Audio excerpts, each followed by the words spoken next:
xamante ne mooy générique bi.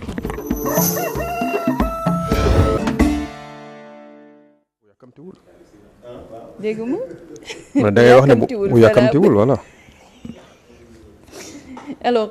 ginnaaw bi ñu dellu si waatee si plateau bi ñu nuyu leen sant leen jaajëfal leen waaye nag ñu waxtaanee li nga xamante ne nag moo di chronique judiciaire ñu si ànd ak ki nga xamante ne moo di Ibrahima Anne.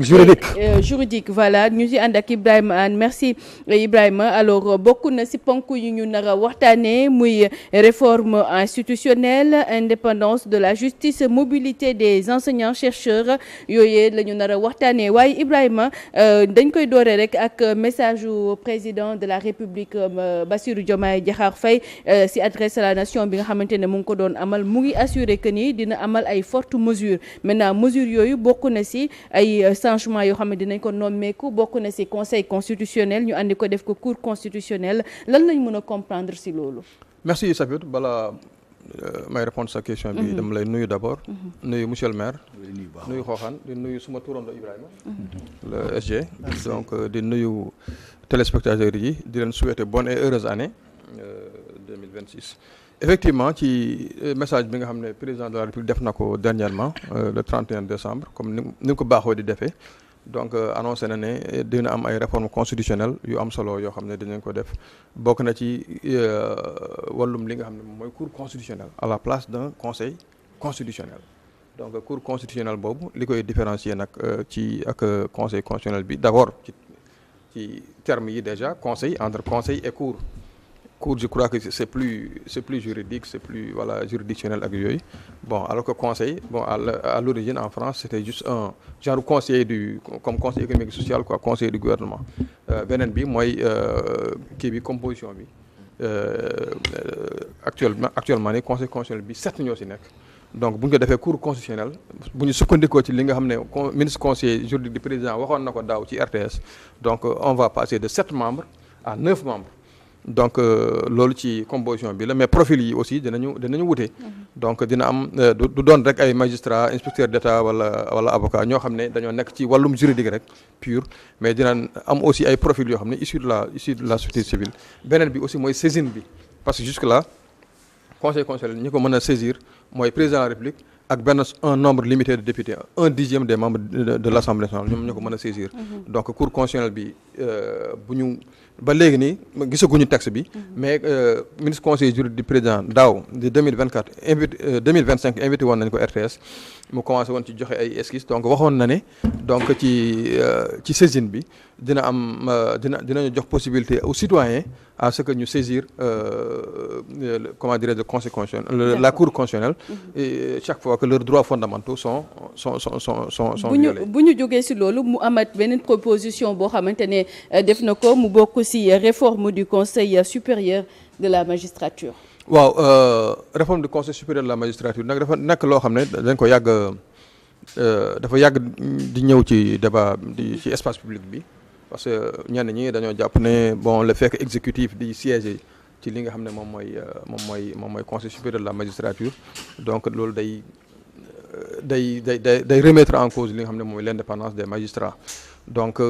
loolu mu amoon ay assises de la justice donc assises de la justice yooyu proposé woon à ce que ñu créer en tout cas ñu réformer ko conseil supérieur de la magistrature génnee ci exécutif bi ba mu set mais biñ ci génnee nag dafa mel ne président de la République waaw ak ministre de la voilà président de la République ak ministre de la justice mais dafa mel ne président de la République bon dafa nekkoon ci nii wuy nii non donc mais ba léegi nii waxaguñu est-ce que moom dina ci des wala du ci des donc dafa waxoon ne bon peut-être dina ci réfléchir mais son ministre conseiller avait dit que donc on va créer un conseil supérieur de la justice mais président nag moom ci dernier discours bi il n'a pas donné un nom mais dafa ne rek y aura une réforme du conseil supérieur de la magistrature mais son conseil juridique avait parlé déjà donc conseil supérieur de la justice te boobu aussi comme cour constitutionnelle bi peut-être lay doon mais là le nombre de magistrats élus va passer de 7 à 14 dañ koy doubler donc beneen bi aussi mooy que dafay admettre des profils yeneen profils parce que jusque là y a que les magistrats qui siégeaient dans dans le conseil supérieur de la magistrature. Mais ci conseil supérieur de la justice bi nga xam ne dañ ko bëgg a mettre en place donc il y aura pas que des magistrats il y aura aussi des profils issus de la société civile. en tout cas ñu xaar fu wàññeenti di mujjee ki gëtëm ndaxte li nga xamante ne moo di réforme conseil supérieur de la magistrature comme ni nga ko waxee yàgg nañ di koy wax ñu dem ci beneen muy la Sénat qui va se muer en CENI. waaw loolu aussi yóbbu ko def ko CENI. waaw loolu aussi président waxoon kii wax na ko ci discours am bi.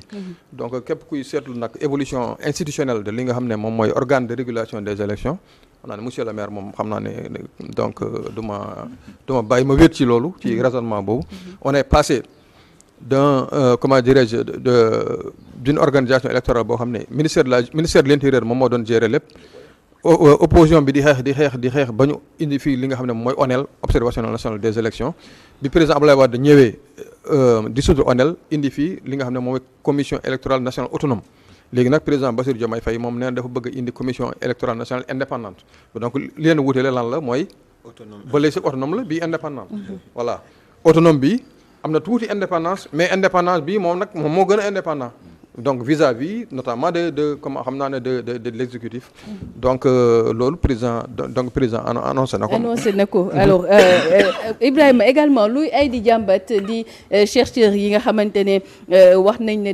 dañuy dem jàngale yi foofee enseignants chercheurs yu war a jàngale foofee sa réewum Guinée alors est-ce que mën nañ ne enseignants chercheurs yu sénégalais am nañu droit dem jàngale sa bitim réew. oui en principe. enseignants chercheurs sénégalais yi mën nañu bon dañ ko yamale rek ci Guinée enseignants chercheurs yi d'ailleurs ce qui les caractérise mooy seen mobilité parce que y a la liberté académique y a la liberté de circulation des compétences ak yooyu donc mënuñu leen tënk maintenant ça c'est le principe nag quand on dit principe rek moo ko ça s'exécute dans le cadre des lois et règlements donc ñi nga xam ne ay enseignants chercheurs lañ dafa bëri ay comment dirais-je ay catégories da ci am ñoo xam ne ay fonctionnaires lañu donc ils sont soumis au statut général de la fonction publique des fonctionnaires ensuite ils ont le statut particulier des enseignants supérieurs donc ñooñu ils ont une relation statutaire avec l'État ki nga xam ne moom mooy seen employeur mu am à côté des contractuels ñoo xam ne contrat mooy dox seen diggante ak État mu am aussi ñoo xam ne ay vacataires lañu donc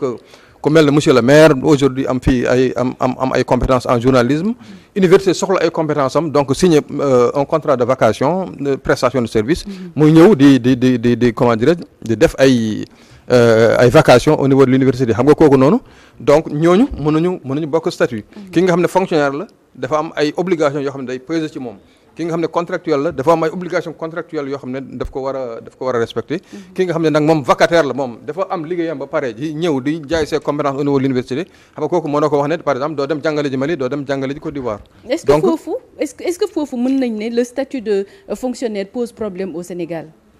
Non, le statut de fonctionnaire ne pose pas de problème. À la limite, il faut fixer un principe, ensuite fixer des obligations. Et je crois que c'est ça aussi la règle. Parce que fonctionnaire dafa am un ensemble de droits, mais en contrepartie aussi dafa am un ensemble d'obligations yoo xam ne daf leen war a respecter. Donc c'est pas un problème. Il n'y a pas de problème juridique. Non, en principe c'est pas un problème juridique. Il s'agit juste pour les uns et les autres de respecter li nga xam ne moom mooy seen obligation. État bi respecte les obligations ces obligations mais respecte aussi le droit à la mobilité académique mais aussi ñi nga xam ne ils sont soumis au statut général de la fonction publique ak au statut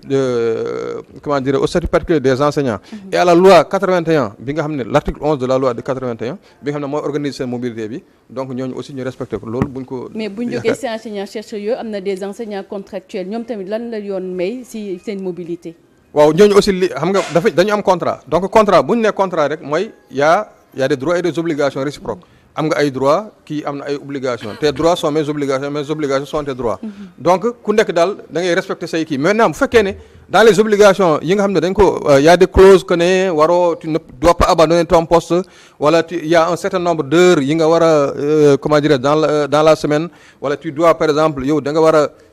exercer du lundi au samedi par exemple tu dois faire des travaux pratiques des travaux dirigés wala yooyu donc yooyu boo ko bàyyee fii donc à la limite da ngay nekk en faute. mais